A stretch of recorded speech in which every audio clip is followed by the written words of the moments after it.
Kepala Badan Perlindungan Pekerja Migran Indonesia atau BP2MI meminta pemerintah menyiapkan anggaran sebesar 3 triliun rupiah untuk perlindungan pekerja migran Indonesia. Beni menyebut anggaran itu sebagai dana abadi yang nominalnya diharapkan tak berubah setiap tahunnya. Ia mengatakan dana abadi itu untuk menanggung 3 komponen permasalahan yang kerap menjerat para PMI. 3 triliun rupiah itu dibagi masing-masing 1 triliun rupiah untuk pemberdayaan ekonomi PMI, 1 triliun rupiah untuk jaminan kesehatan dan pendidikan PMI, serta 1 triliun rupiah untuk dana jika ada PMI yang meninggal dunia. Beni lalu menyebut angka 3 triliun cenderung kecil jika dibandingkan dengan devisa yang dihasilkan PMI untuk negara, yakni 227 triliun rupiah. Kita ingin ada dana abadi yang disiapkan oleh pemerintah, 3 triliun ya per tahun. Nah, kalau 227 triliun PMI menyumbang, 3 triliun dibalikan kepada PMI itu kan angka yang sangat kecil.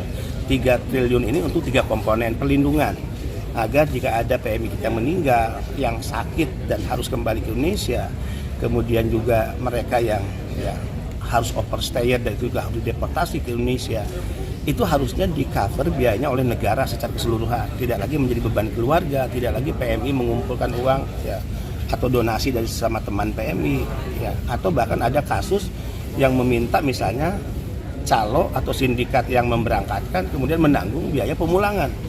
Itu artinya apa? Negara bersekongkol dengan mafia kalau begitu. Nah, ini kan lucu. Karena tugas negara memerangi para sindikat, tugas negara memerangi para mafia. Ini contoh.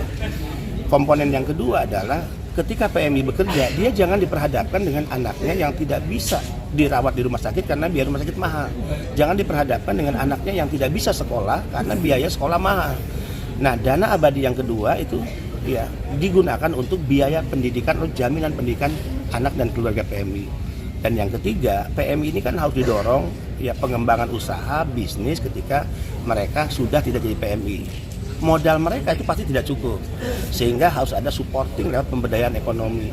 Nah, jadi 1 triliun untuk pemberdayaan ekonomi PMI dan keluarganya, 1 triliun untuk jaminan kesehatan dan pendidikan PMI, 1 triliun untuk biaya perlindungan PMI yang mengalami masalah-masalah di luar negeri, meninggal, sakit, atau apapun mereka disebut PMI terkendala. Nah, ini tidak harus diposkan di BP2MI. Jadi jangan nanti dinilai BP2MI mengusulkan dana abadi seolah-olah uangnya masuk ke kita. Enggak lah. Kalau perlu tidak sepeser pun ada di kita. Misalnya biaya pendidikan dan kesehatan dibagi 2 kementerian. Kemendikbud dengan Kementerian Kesehatan. Disimpan di situ. Kemudian untuk pemberdayaan ekonomi, disimpanlah. Karena kita ingin membentuk koperasi-koperasi di Kementerian UMKM misalnya, kan gitu. Kemudian yang